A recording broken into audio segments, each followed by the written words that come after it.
Hi, in this video we're going to show you how to set up and use our tally system, which works in conjunction with our full telemetry system. Now the reason we've made this is because when you use telemetry with a RCP, there's actually no input to actually trigger a tally.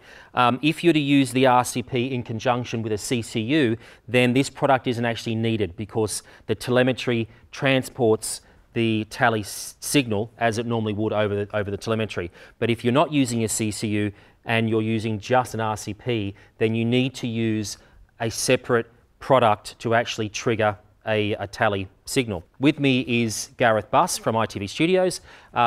They've got hundreds of hours under their belt using the Meridian system, so I thought who better to show us how to set up and how to use the system than Gareth. Gareth, where do we go from here? Okay, so I'll just explain all the parts to the Q-Light system itself. So here we've got the main transmitter itself. We've got the receiver with the built-in LEDs that give the cue.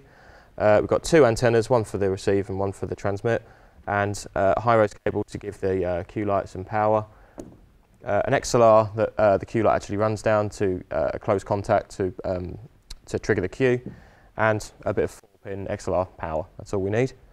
So I'll start by rigging the transmitter. So we just need to plug the antenna into the top there. It's all just a normal coaxial kind of there. And then we'll give it a little bit of power as well. So 4 pins into the 4-pin. You've got 4-pin in and out there. And you'll see that it will start to flash. Yeah, what we have here is we have two modes. When we first give it power, the system goes into a test mode. That sends a continuous flashing tally to the receivers, and this allows you to do some range tests. So you can now walk around with the receiver and find out or make sure that you're in range. The moment that we actually give the unit a tally signal in either of the channels, then that puts it into operation mode, and then it will work as normal. So the next stage is we'll rig the receiver to the camera itself. So this is the box, so it's very small, quite lightweight as well. It's got 4 LEDs on it. You've got 3 low intensity ones on the top and on the sides there, and on the very front a high intensity one that's good for outdoor applications. If you find that's too bright, let's just put a small piece of white gaffer over the front of it. Sometimes if you go very close to talent, you can get a bit of red spill on their face. Just a bit of white gaffer over the top cleans that up, but we've left it like that, so if you're outdoors, you can still see it nice and clearly.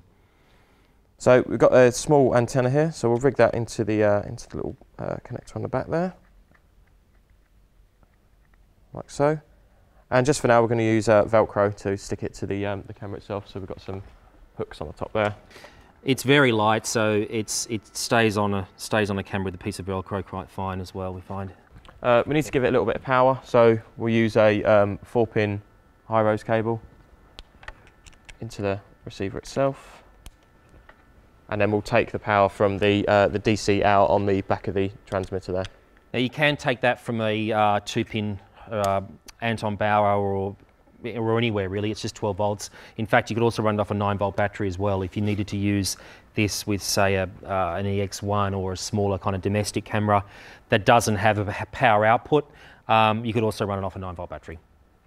Okay. And you can see now we can just turn it off and on. The tally gets triggered.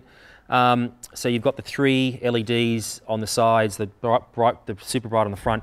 On top of that, we also have a 3.5mm jack, a headphone jack out the back. That allows you to tap out of the tally receiver and actually then put it into, say, a Steadicam sled, or to extend an LED to a different part of the sled or the camera or the setup. We find a lot of Steadicam operators have their own internal tally system that then triggers a light inside their monitor. So you can just actually use this purely as a receiver, stick it on the back of the camera, and then use that output to then trigger an external tally system. So that's the tally system setup. If you have any questions, email us at sales@boxx.tv.